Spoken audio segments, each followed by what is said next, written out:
All right, welcome to the show Sports Spring on Western Spring Television.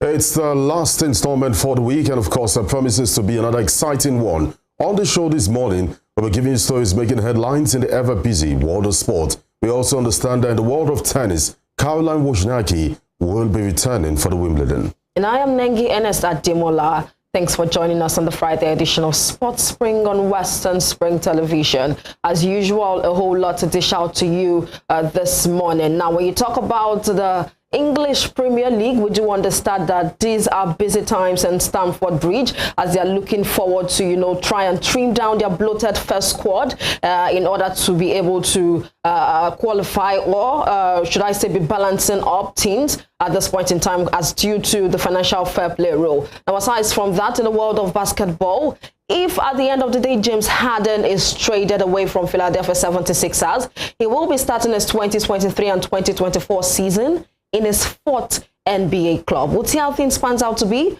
But for now, let's start off from the local scene. Welcome on board once again. All right, we start from the local scene this morning, where we understand that Coach Bala Mohammed has said his farewell. Bala sends farewell message to Niger Tornadoes as he officially joins Lobby Stars, and that is what the BSN is reporting this morning. Exactly, and diving into a little bit of detail concerning that one. That's one NPFL transfer gossip right there being confirmed. Now, Bala Abubakar has sent an emotional farewell message to Niger Tornadoes after he resigned from his position as head coach to join Lobby Stars. Now, Bala, who was in his second spell with the Econ Allah, guided the club to finish as runners-up in the FA Cup after losing to Aqua United and losing in the preliminary stage of the CAF Confederation Cup to Santomba FC after playing a 3-0 draw in the second leg of the competition in Guinea, losing 5-4 based on goal aggregate. According to his words, and I quote the message in which he sent, read, "It has taken me some time to process the change that is happening in my life, and this is a message that for many moments over the last few weeks I never thought I would be writing, but of course all good things come to an end." And he did say, "It's been a pleasure and honor to be head coach of Niger Tornadoes. An amazing journey it has been in my second spell in the dugout as head coach of this great club and competing in Nigerian Premier League and CAF Confederation Cup." And officially, Bala Abubakar will officially resume his duties at Lobby Stars today as the club prepares for Niger Super 8 playoffs in Lagos. So all the very best to him.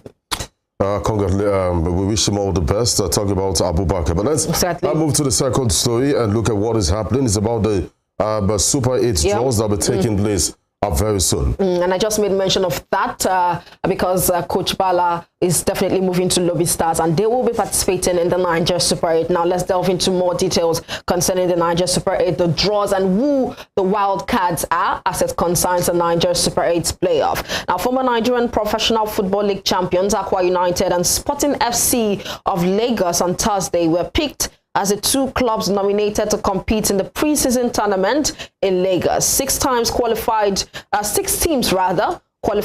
playoffs, while Aqua United and Sporting FC qualified through wild card. Now, in the draw where the 8 teams were splitted into 2 groups, Nigerian Premier League Super 6 champions Enyimba International will confront the first runners-up in the just concluded league, Remo Stars, in the Niger Super 8. Now, the organizers of the maiden edition of Niger Super 8 conducted the draw in Lagos yesterday, and Group A seems to be the toughest so far. And Sporting Lagos and Katsina United are other teams in the group, and the group consists of Rivers United, Yobe Desert Stars, Lobby Stars, and Aqua United. So let's give you a full draw and a full list of how both groups go. That's for Group A and Group B. But let's not forget that the competition is slated to kick off on the 7th of July 2023 right there in Lagos. Now, for the full draw for Group A, we have the likes of Remo Stars, Katsina United, Enyimba FC, and Sporting FC. Of course, it is a tough group. Now, from Group B, we have Rivers United, Yobe Desert Stars, Lobby Stars, and also Aqua United. So aside from the fact that we've had a bit of break from the NWFL, from the Super 6 concerning the NPFL, also from the Super 6 concerning the NWFL, we have a competition come on the 7th of July that we are looking forward to right now. And we wish all those teams the very best because they stand to gain a whole lot. They stand to benefit a whole lot in terms of financial gain at the end of the day. And still sticking with the local clubs, our clubs in the Nigeria Premier League, the NPFL, have been reminded that they should commence club licensing processes for the 2023-2024 season, which has been scheduled to kick off on the weekend of the 26th to the 27th of August. Now, following the submission of the season's report by Interim Management Committee, IMC, to the Nigerian Football Federation, clubs that qualify for the CAF club competitions were invited to commence the procedures with the NFF in line with CAF club licensing regulations 2022.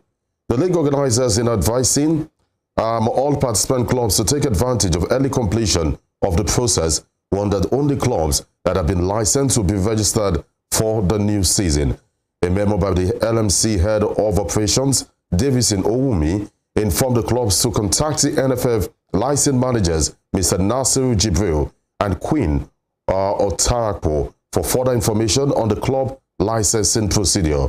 In a related development, the NPFL transfer window will open on Saturday, the 1st of July, and close on the 1st of September, 2023. And just to add to that, the clubs that qualify to represent Nigeria in CAF club competitions are Eyimba International and Remo Stars for the CAF Champions League, while Rivers United and Bendel Insurance will play in the CAF Confederation Cup. So currently all things are gearing towards the new season, which will be the 2023 and 2024 season. And we do hope that this particular new season wouldn't be an abridged league version once again. But we'll see how things turns out to be as we're keeping close tabs on that one to give you more update. Now let's move away from the locals and talk about what is going on currently with the Super Falcons. A whole lot of stories surrounding that particular one, and of course one coming also from the NFF. Now the Nigerian Football Federation has said that the Super Falcons coach Randy Waldrum displayed these glaring deficiencies in the list of players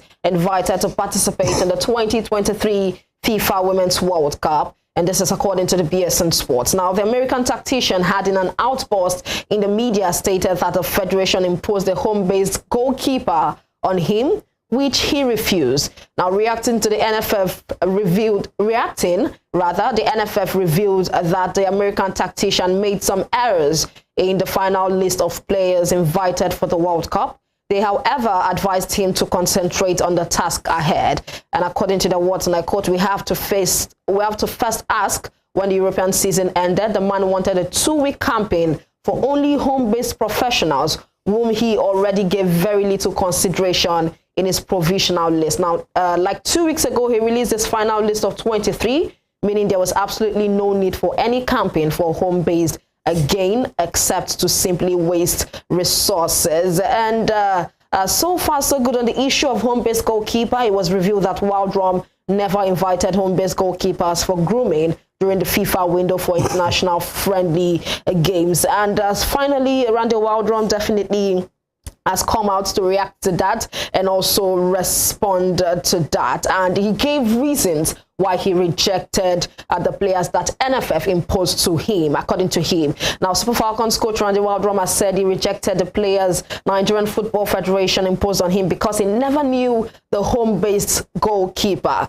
Now, the NFF wanted him to groom shine-based goalkeeper like Chiamaka Nadozie was groomed, but the American tactician preferred inviting foreign-based goalkeeper Yewande Balogun. And the American gaffer recently suffered criticism also after he omitted midfielder Ngozi Okobi and Regina Otu from the team he selected for the World Cup following unavailability of Rashidat Ajibade and Halimatu Ayinde in the first match at the World Cup against Canada. Joseph, I think at this point in time, first and foremost, you do not impose a player on a coach. I believe that. And secondly, I feel there has been a whole lot of opportunities for Coach Randy Waldrum to actually check out these girls, to actually check out these home-based players. He had that opportunity to be able to camp them and, you know, select and see how far these girls can be able to go, of which the NFF is saying that he never did.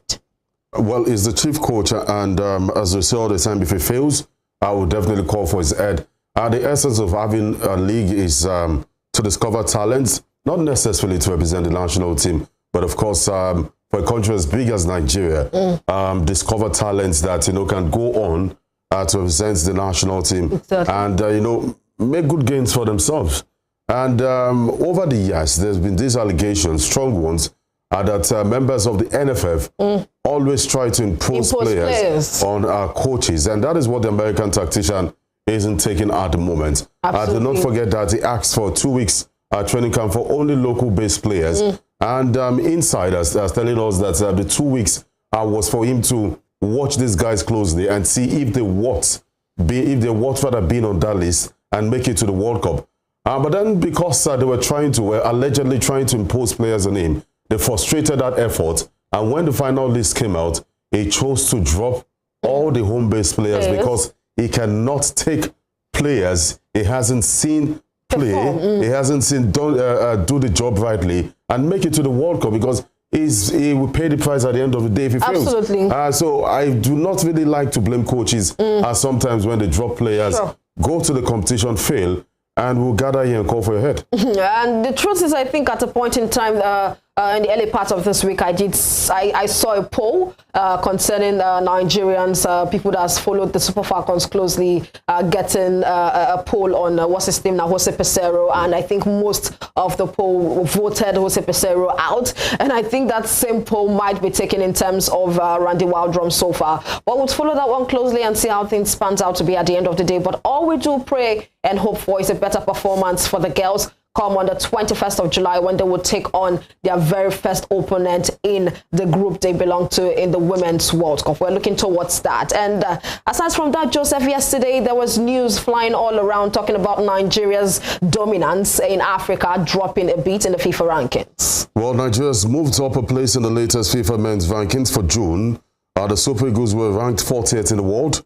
In the ranking released in May, gained 6 points and moved to 39th. The Eagles' rise in the ranking was largely due to the impressive performance in the recent African Cup of Nations qualifiers against Sierra Leone in the month under review. Jose Peseiro's men defeated the Lone Stars 3-1 in the game played in Liberia. And the winner also saw them book a spot at next year's AFCON due to hold in Ivory Coast. FIFA last announced the ranking of men in April, with the Eagles ranked at 40th in the world. We also know that on the African continent, the three-time African champion remain in the top 6, which is a big boost for them, as it means they will be among the top seeds when the AFCON draw is conducted later in 2023. Meanwhile, Morocco remains Africa's #1 nation, sitting in 13th place in the world ranking. They are followed by Senegal, 18th in the world, Tunisia, Algeria, and 34th in the world. Now, globally, world champion Argentina is still the #1 ranked nation, ahead of France, Brazil, England, and Belgium. And according to what we have seen, Nigeria occupies 6th position in Africa and 39th in the world. Then 7th in Africa comes Cameroon, who are also 43rd in the world. Now, quite a demeaning ranking when it comes to Africa, because I can remember as many times as possible Nigeria at a point was occupying 2nd or 3rd in Africa, but then at the end of the day, most of our performances were nothing to write home about. We're no force to reckon with at some point, but we'll see how things pans out to be, because gaining 6 points, about 6 points, we're able to climb up in terms of world ranking, and let's hope for a better performance concerning that. Now, still on Nigeria and still on the 2026 World Cup, let's give you some updates concerning that one, as we know that Nigeria has been placed in pot 1 concerning that. Now, moving further, let's see how I can be able to bring up this story. Okay, the journey to the 2026 World Cup, which will be co-hosted by Canada, Mexico, and the United States, have finally commenced as FIFA released the pot for the African draws. Now, the draw pot, which was released yesterday afternoon, saw Nigeria Super Eagles placed in pot 1 alongside Senegal, Tunisia, Morocco, Cameroon, Algeria, Egypt, and Mali. Super Eagles of Nigeria failed to reach the last World Cup in Qatar after losing out to the Black Stars of Ghana in the playoffs round. The group draw will eventually be conducted on the 12th of July 2023. According to the draw rule, it will be 9 groups of 6 teams, with all the group winners qualifying for the competition proper. And the 4 best 2 will compete in the mini tournament, and the winner will make an intercontinental jump off. And that's how it stands concerning the pots in which Nigeria has been placed for the 2026 World Cup. But wait inside our pants out, don't forget an expanded version, and we expect Nigeria to be at the World Cup in Canada Mexico, and the United States of America. Now, earlier on the show, we told you that one woman, after 3 years of retirement, is coming back to the world of tennis, and she would be starting with Wimbledon.